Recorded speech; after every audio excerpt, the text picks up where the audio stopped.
Graça e paz, queridos. Amém. Os irmãos estão bem? Acabamos de louvar, de adorar o Senhor com os cânticos. E vamos agora começar essa jornada, que é o grande desafio nosso.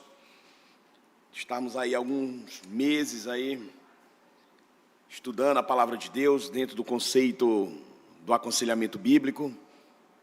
Então hoje passamos a iniciar aí uma jornada aí. Deixa eu só dar uma olhadinha aqui quantos meninos. Enquanto isso, nós vamos pensar um pouco sobre o aconselhamento bíblico e como que essa palavra tão maravilhosa, deixa eu só ir acertando aqui, agora deu certo. Pronto. Então, meus amados irmãos, nós temos aí uma jornada que eu e Cristiano, a gente tem conversado bastante sobre isso.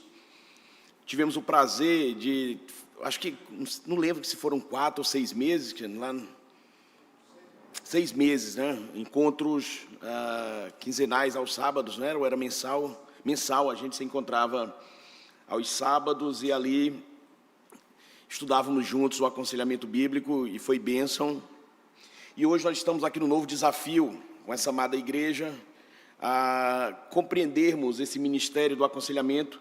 E eu trago um tema geral para que a gente possa pensar, cuidando uns dos outros. E vem a cultura do aconselhamento na igreja local. Então, nosso grande desafio, queridos, é implantarmos cultura, criarmos cultura.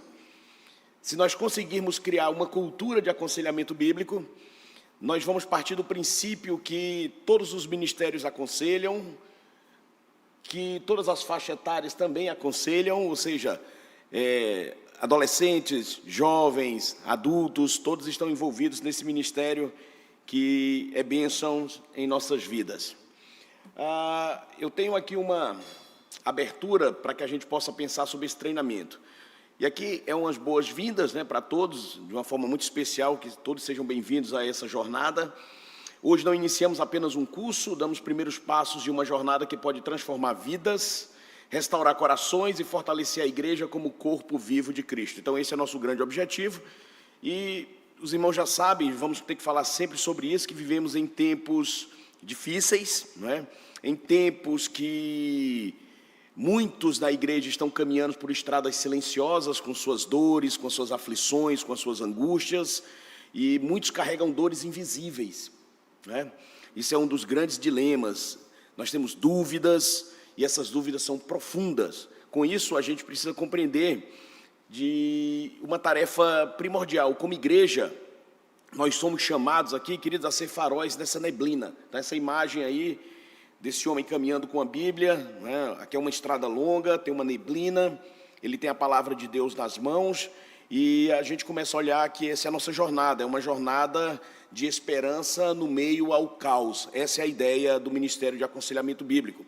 Então, o aconselhamento bíblico é mais do que uma técnica, é um ministério, é compaixão, é discernimento espiritual. Ou seja, queridos, eu estou nessa noite junto com vocês, convidando vocês para essa jornada, para esse desafio. Hoje nós vamos fazer só um panorama para que a gente tenha uma compreensão. Tem essa foto dessa moça aqui, com aflição na alma, esse quarto, a ideia desse quarto aqui, onde só tem basicamente a luz da lua aqui, ela está sozinha. E aí aqui a pergunta é, para todos nós, como podemos ajudar alguém a enfrentar seus conflitos mais profundos? Será que a Bíblia oferece respostas reais para as angústias da alma? Então esse é o nosso primeiro desafio. Como podemos ajudar alguém a enfrentar seus conflitos mais íntimos? Os irmãos creem que a Bíblia ela tem resposta para esses conflitos? O que os irmãos acham? Sim, né, meus amados irmãos? A palavra de Deus, ela é viva, não é? Ela é capaz de penetrar, queridos, de uma forma tão profunda o nosso coração, que mais nada pode fazer, e ela pode. Então, é nessa consciência, nesse prisma que a gente tem que compreender, e nessa segurança. Não adianta de nada, queridos, nós falarmos que cremos, acreditamos, e nós usamos outras estratégias, outros meios, porque, de fato, a Bíblia ela parece ser relevante, mas ela não é. Esse não é o nosso pensamento. Nós compreendemos a profundidade das Escrituras e como o Senhor pode trabalhar em nossos corações. Quantos salmos tratam do conflito da alma? É uma boa pergunta para a gente.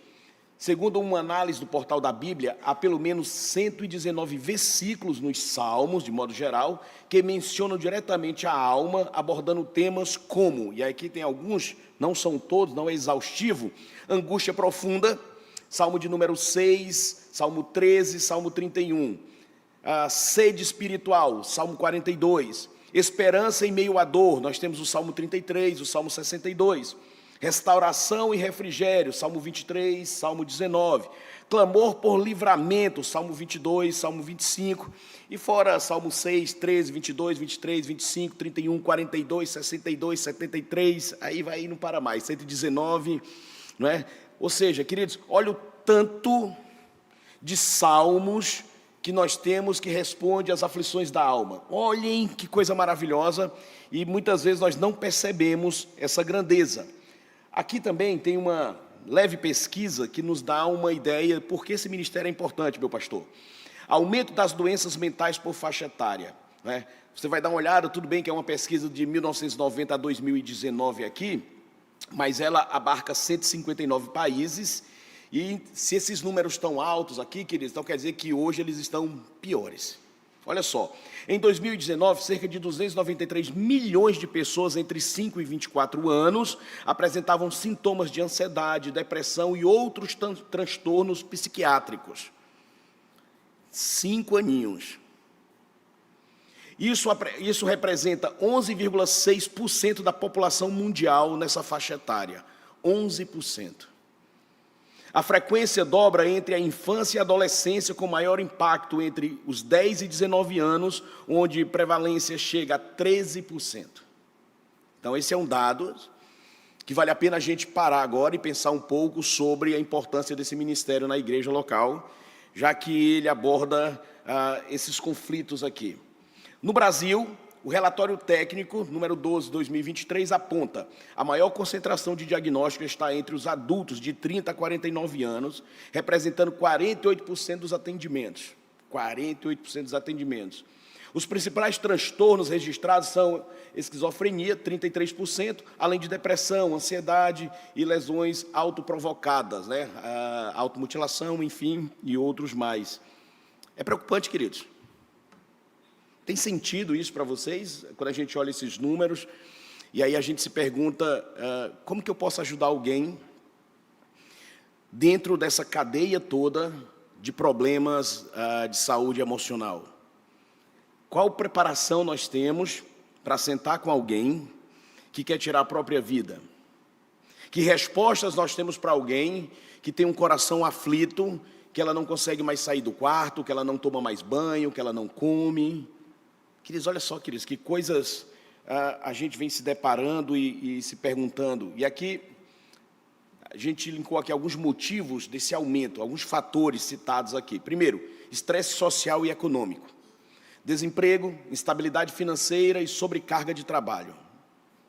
Isolamento e solidão, especialmente agravados durante e após a pandemia. Exposição digital excessiva. Redes sociais, né? Cyberbullying, comparação constante, ou seja, imaginem tudo isso, queridos, dentro da sua casa, seja na tela da TV, seja no celular, seja no notebook, seja no tablet. Nós somos, de tal forma, roubados do nosso tempo diante dessa situação. Outra crise aqui, ele está dentro de mudanças familiares e culturais. Falta de apoio emocional, dissolução de vínculos comunitários, pressão escolares e acadêmicas, afetam especialmente crianças e adolescentes. Tem criança que parece que tem vida de um adulto, né, que vai para a escola, volta para um reforço, quando tem que voltar, tem que fazer tarefa, depois tem que ir para a academia, depois tem que... talvez nem durma mais, né?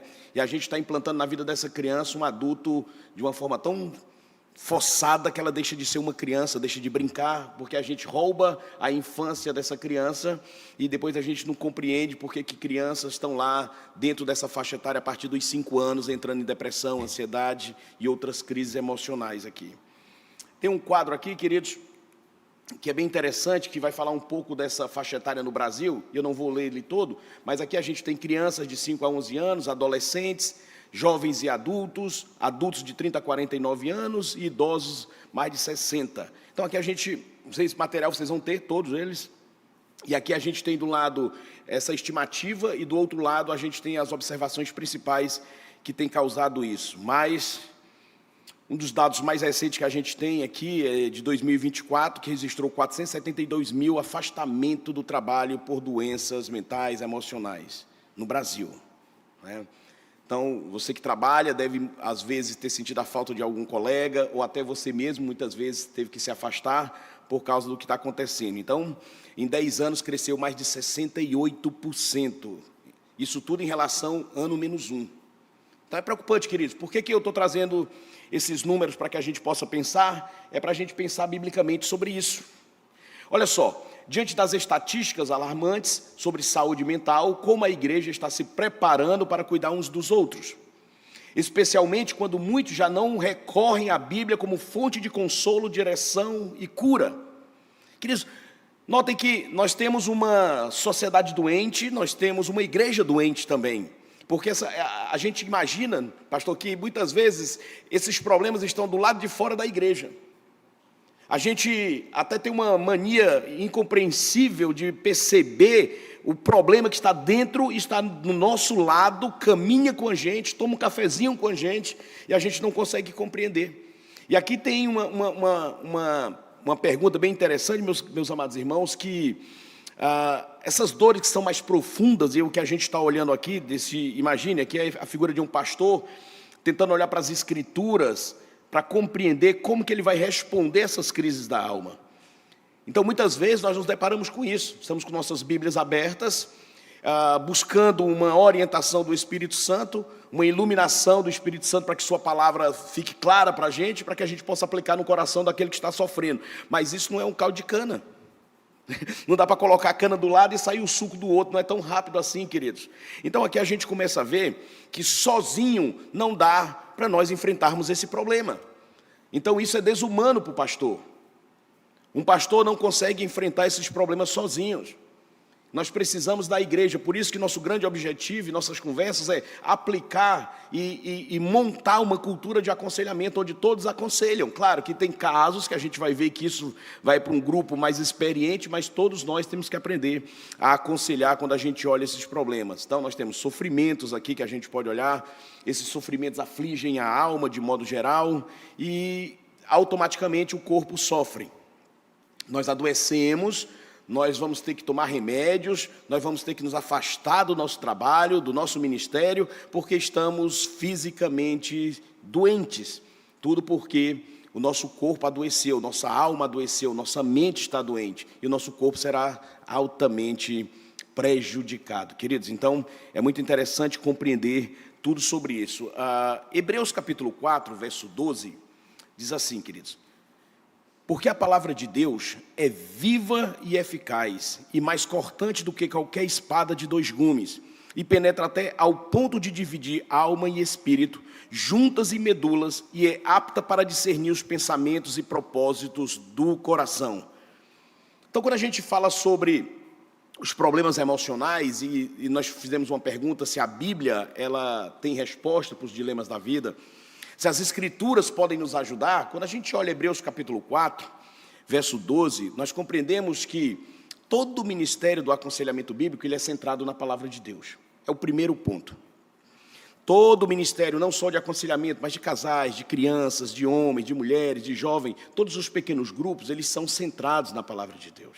Então, esse é uma das grandes diferenças. Então, não adianta aqui, queridos, nós olharmos para tanto dilema da vida, tantos problemas, como nós olhamos algumas estatísticas, e estatísticas bem rápidas, nós nem analisamos as estatísticas, só foi passada para vocês para que a gente possa compreender. E quando a gente olha para tudo isso, a gente pergunta, eu tenho apenas a Bíblia na minha mão, e como que eu vou usar as Escrituras para chegar no coração desse irmão e dessa irmã que está aflita? Ou seja, do outro lado, tem que existir alguém crente, primeiro ponto, nascido de novo, coração transformado, piedoso, que vai se dedicar a ajudar outras pessoas. Mas isso não é só de boa vontade, ele precisa aprender a dominar as Escrituras. Ele precisa compreender as Escrituras. Ele não pode aqui apenas jogar versículos no outro, como se resolvesse. Não é uma brincadeira de memorização de versículos, é muito mais profundo. Nós não podemos simplesmente, queridos, chegar à parte mais profunda da alma de alguém. Eu e vocês não podemos entrar no coração de ninguém. Nós não podemos, de uma forma tão clara, mexer nessa personalidade humana aqui. Agora, a palavra de Deus, ela é tão profunda que ela faz uma divisão entre alma e espírito. Não existe, queridos, uma penetração tão profunda quanto a palavra de Deus. Rei Josias sentiu isso na pele, em 2 Reis, capítulo 22, né? Quando encontra novamente as Escrituras.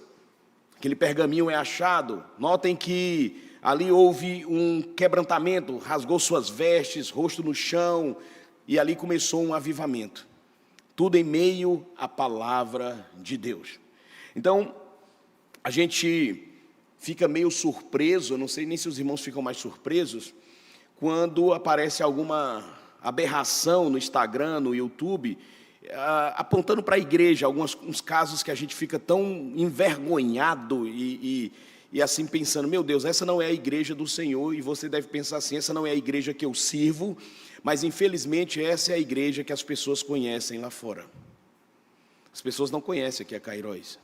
As pessoas conhecem aquelas igrejas que elas estão manifestando coisas tão terríveis, que prejudica tanto a vida das pessoas, e que as pessoas estão querendo se afastar do Evangelho, não acreditam mais no Evangelho, não querem mais falar com uma igreja, todo pastor é corrupto. Ou seja, olha a identidade que a noiva do Senhor, ela está incorporando por causa de irresponsáveis que se apropriam das redes sociais para propagar um falso evangelho.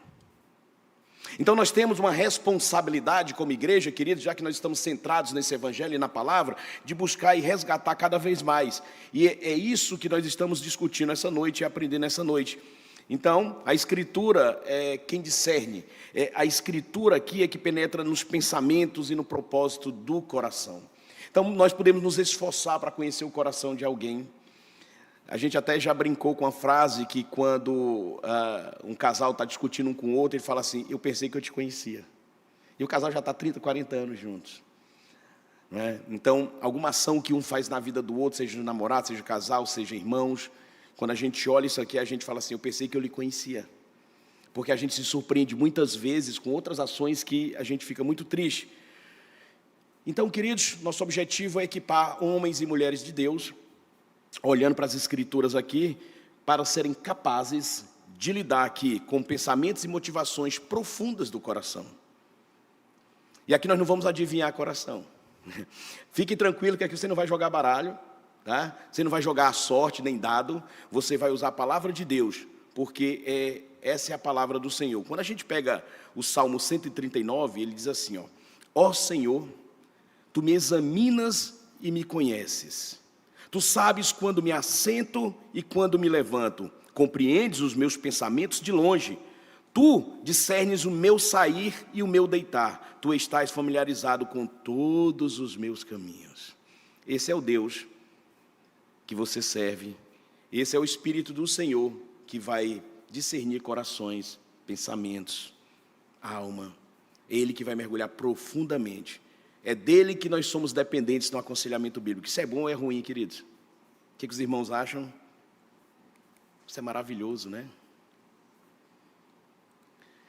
Cuidando uns dos outros. Então, nesse treinamento, queridos, nós vamos aprender a ouvir com o coração e a aconselhar com sabedoria e a conduzir com humildade. Vamos mergulhar nas Escrituras, compreender o papel do Espírito Santo no cuidado pastoral e nos preparar para uma missão que exige coragem, paciência e amor incondicional. Então, vocês vão embarcar numa missão sem volta.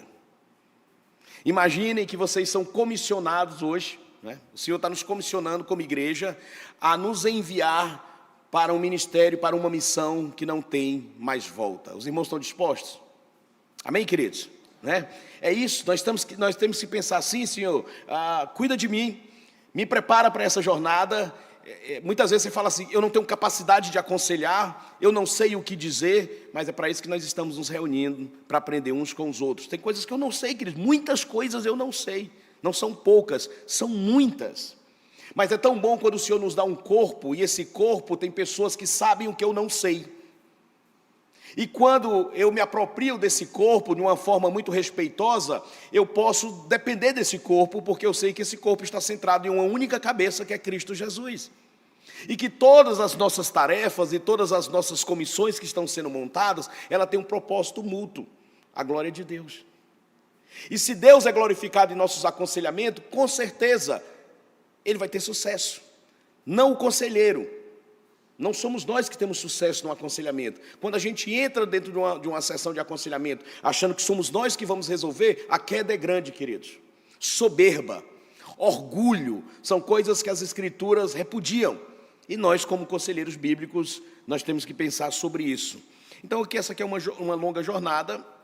A 2 Timóteo 4,7 diz assim: combati o bom combate, terminei a corrida, guardei a fé. Então essa é a nossa jornada, e aqui o texto que foi aberto o nosso culto essa noite, que é exatamente Colossenses capítulo 3, verso 16, que ele vai ser o mote da nossa jornada, que diz assim: habite ricamente em vós a palavra de Cristo, instruí-vos e aconselhai-vos mutuamente em toda a sabedoria, louvando a Deus com salmos e hinos e cânticos espirituais com gratidão em vosso coração.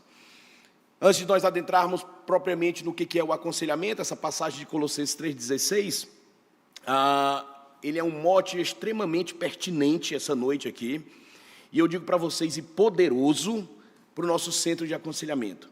É em cima dessa jornada aqui que a gente começa a compreender um grande resumo que o Senhor nos dá desse ministério tão frutífero. Colossenses 1,28, ele diz assim, o qual nós anunciamos, advertindo a todo homem, ensinando a todo homem em toda sabedoria, a fim de que apresentemos todo homem perfeito em Cristo. Queridos, aqui tem um grande desafio para nós perguntarmos, aonde está a sabedoria? O texto diz assim, o qual nós anunciamos, advertindo a todo homem, ensinando a todo homem em toda sabedoria. Essa sabedoria, queridos, ela não é uma sabedoria cultural, ela não é uma sabedoria propriamente dita, a qual nós vamos buscar esse entendimento, essa sabedoria que a gente pensa que somos tão bons que nada pode dar errado na nossa sessão de aconselhamento, somos tão bons que nada pode dar errado em nossos ministérios. O Senhor não está falando dessa sabedoria, e essa sabedoria ela é respondida no capítulo 2, verso 2 e 3. Para que o coração deles seja confortado e vinculado, juntamente em amor, e eles tenham toda a riqueza da forte convicção do entendimento, para compreenderem, aí agora a gente vai fechando, queridos, plenamente o mistério de Deus Cristo, em quem todos os tesouros da sabedoria do conhecimento são ocultos. Então esse conhecimento vem de Cristo.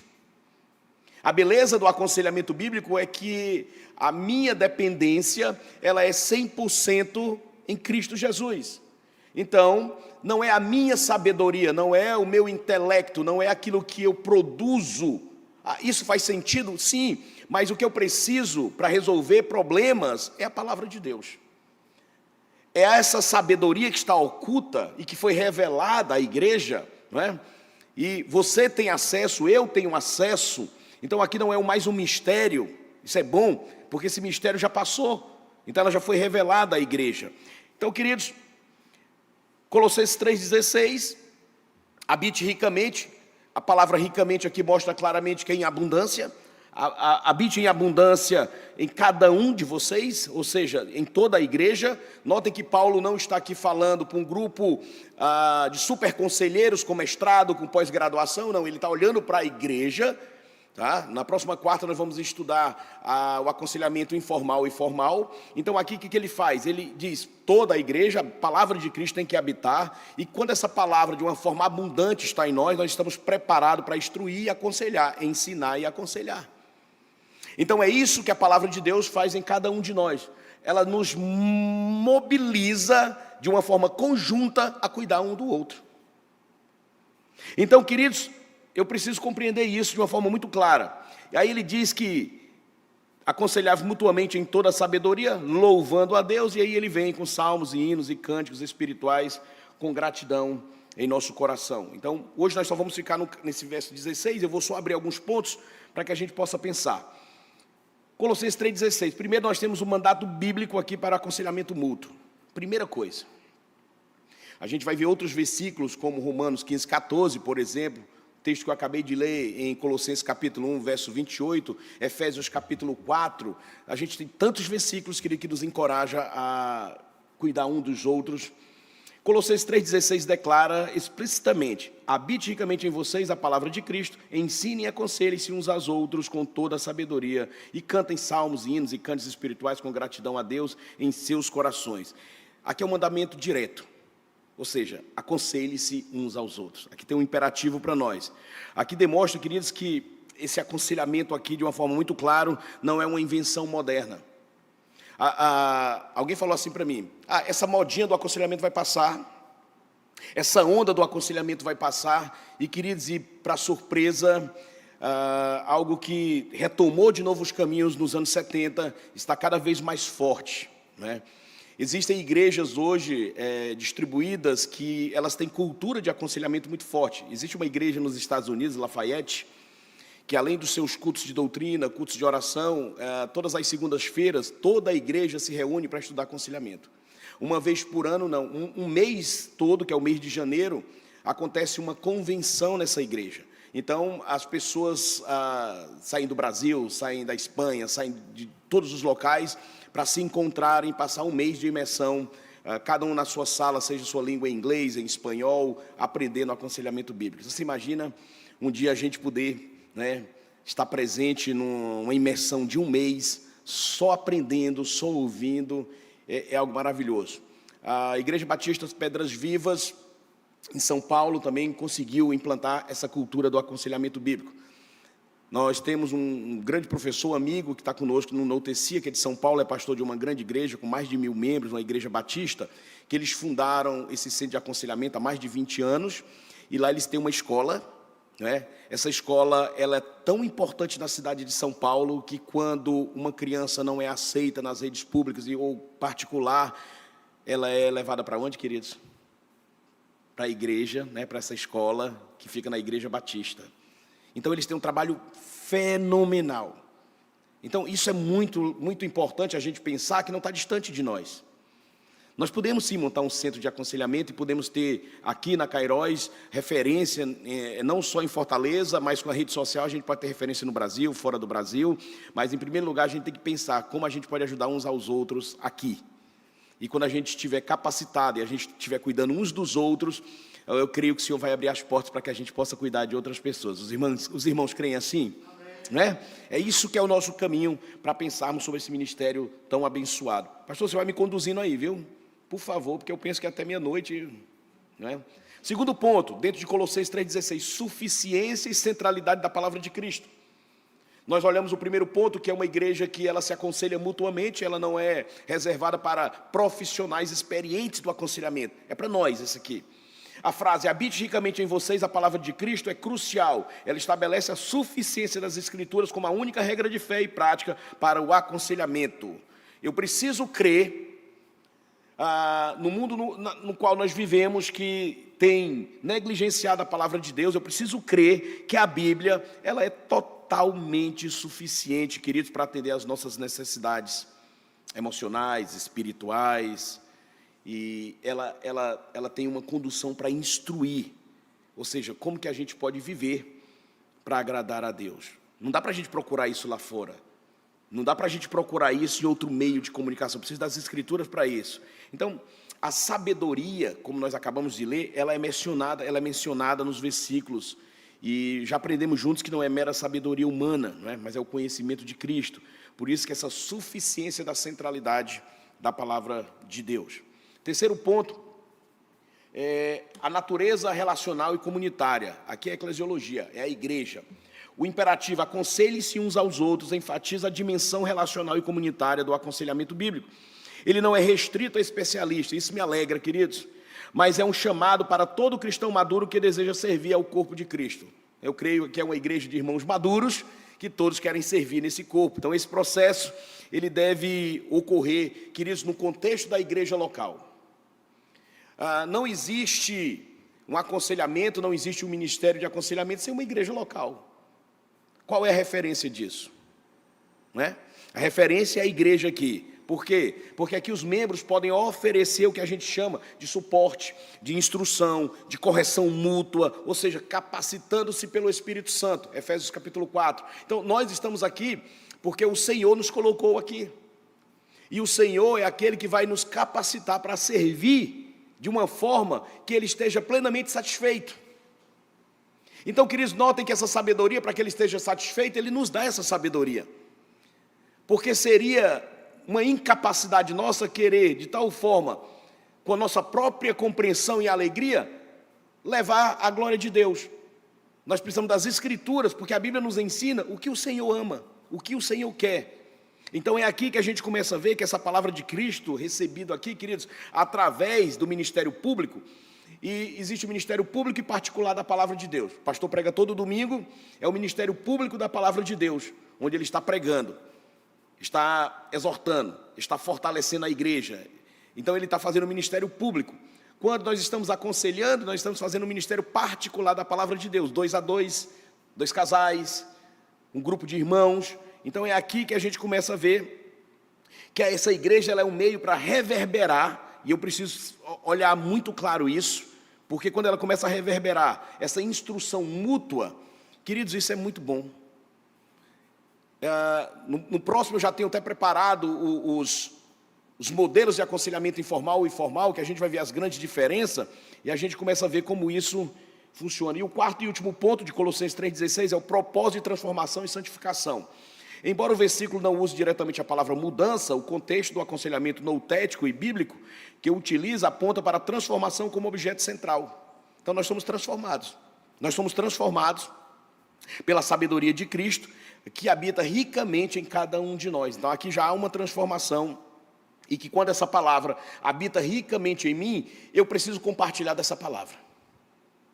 Essa é a ideia aqui. Ou seja, por que eu sou ricamente habitado pela palavra de Cristo? Para que eu possa compartilhar isso com alguém. Por que eu tenho que compartilhar com vocês? Porque aqui eu olho e nós compreendemos que o nosso grande propósito é formar cada um o caráter de Cristo no outro. É fácil, queridos, isso? Não é. Não é fácil, mas é aqui que a gente começa a ver indivíduos dentro de um processo de santificação progressiva. Então, a gente começa a ver que a gente está no caminho que o Senhor está nos colocando aqui. Por isso que nós vamos utilizar Colossenses 3,16 como base do nosso caminhar e do nosso treinamento. E aqui, tentei montar uma definição para o nosso centro de aconselhamento, buscando alguns modelos e pensando de como que a gente poderia caminhar. Ficou assim: o Centro de Aconselhamento Bíblico Notecia é um ministério relacional e cristocêntrico, profundamente arraigado na suficiência e autoridade das Escrituras Sagradas. Ele se propõe a aplicar as verdades divinas à vida cotidiana das pessoas, buscando a transformação espiritual e a santificação progressiva do indivíduo, tudo para a glória de Deus. Então, esse é a nossa definição. Quando a gente tiver nos treinamentos sobre definições, a gente vai abrir outras definições, mas essa é a nossa. Então, essa prática aqui, ela é caracterizada, meus amados irmãos, pela confrontação amorosa. Essa é a grande ideia, por isso que o nome Noutecia é uma confrontação amorosa.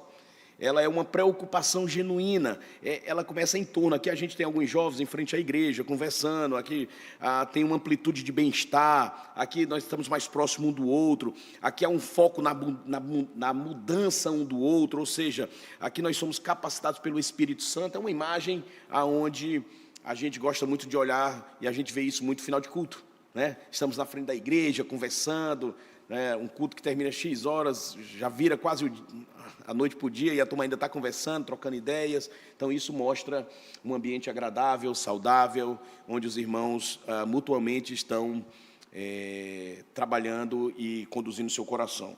Nós vamos ver na quarta-feira o que eu chamo de explicação bíblica, tanto no grego como na parte teológica e na parte do aconselhamento, porque nós temos um aconselhamento noutético e por que de onde saiu esse nome Noutecia, né? Se foi uma revelação, né? O que foi, de onde é que ele saiu, né? Saiu das Escrituras, tá bom, queridos? E eu só vou ler essa parte aqui para a gente sair daqui com a vontade de estar aqui na quarta-feira. O nome Noutecia é de origem grega e possui um significado central para o aconselhamento bíblico. Ele deriva do verbo grego noutetel, que é fundamental para entender a abordagem do cuidado da alma, defendida pelo seu centro, né, que é o nosso aqui. Então, a palavra noutecia, ela vem de noutetel, que ela vem da junção de duas palavras, que é nous et teme, a ideia de mente, a ideia de colocar. Então, é colocar na mente a palavra de Deus. Então, nosso grande desafio como centro de aconselhamento é colocar na mente das pessoas a palavra de Deus. Nosso objetivo é conformar cada um à imagem de Cristo. Nós fomos predestinados para sermos conformes à imagem do seu Filho. Então, se a gente vai para as Escrituras, nós vamos ver a condução, seja pelo apóstolo Pedro, seja por Paulo, como que nós devemos nos conformar a essa imagem, como nós devemos, passo a passo, chegar nessa maturidade. E não há um lugar melhor, meus amados irmãos, de chegarmos à maturidade que não seja na igreja, aonde nós estamos no meio de conflitos. Não é? Aí você fala assim, por que tem tanto conflito na igreja, né? Para a gente encerrar aqui. Por que tem tantos problemas na igreja se nós passamos por conversão? Se nós fomos encontrados por Cristo, se o Espírito Santo habita em nós, por que há problemas na igreja? Era para ter problema fora da igreja, dentro da igreja não. Por que a gente pensa assim, queridos? Porque a gente tem uma cosmovisão defeituosa. Eu vou melhorar, não é tão defeituosa, ela está faltando alguma coisa, né? Porque vivemos em problemas e muitas vezes questionamos por que temos problemas. Lembra da cosmovisão, criação, queda, redenção e consumação. Na criação, fomos feitos à imagem do Senhor. Tínhamos um relacionamento com Ele de uma forma maravilhosa, não é? Um relacionamento com Deus, tinha um relacionamento com o próximo e um relacionamento com a criação. Esse relacionamento foi quebrado em Gênesis 3 por causa do pecado. Há um afastamento, há uma deturpação da imagem e semelhança de Deus. Nós não perdemos a imagem e semelhança, mas ela foi deturpada. Por isso que na teologia tem um conceito que chama-se efeito noético do pecado. O que é o efeito noético do pecado? Não tem nada a ver com Noé, mas o efeito noético do pecado é uma deturpação na nossa mente, na nossa consciência, de nós não podermos mais adorar a Deus como nós fomos feitos na criação. Por isso que muitas vezes nossas motivações e desejos, elas estão indo para longe de Deus. Agora nós entramos na redenção, o terceiro pilar. Na redenção, Efésios capítulo 4, a partir do verso 22, nós estamos sendo refeitos em justiça e santidade. Olha que coisa boa. Colossenses 3:10, estamos sendo refeitos em conhecimento. Então esse homem que nasceu, foi criado à imagem e semelhança de Deus. Em Gênesis 3 ele tem uma deturpação da imagem e semelhança, desvio de Deus, desvio moral. E agora ele é reencontrado por Cristo, ele está sendo refeito à sua imagem novamente. Ele busca agora estar nesse relacionamento com Deus. Só que nós paramos aqui na redenção. Ou seja, na redenção nós vamos encontrar problemas uns nos outros aqui. Quando eu imagino que ainda vamos chegar na consumação, que é na glorificação, e lá não vai haver problema. Então, meus amados irmãos, o Senhor nos deixa na igreja, de uma forma muito clara, no pilar da redenção. Fomos redimidos, somos novas criaturas, mas lutamos contra o pecado. Alguém aqui não luta contra o pecado, queridos? Eu luto contra o pecado. Hoje mesmo eu lutei contra o pecado e continuo lutando. Acho que vou para casa lutando contra o pecado. É assim a nossa vida. Sabe quando é que nós não vamos lutar contra o pecado? Quando nossos corpos forem glorificados. Quando estivermos com o Senhor. Nós não teremos prazer no pecado e nem inclinação para o pecado. Mas até lá, queridos, nós vamos lutar contra o pecado. Por isso nós precisamos uns dos outros. Então abraça esse ministério, nos ajude, né, pastor? Se identifique com ele e diga, é isso que eu quero, é um caminho sem volta.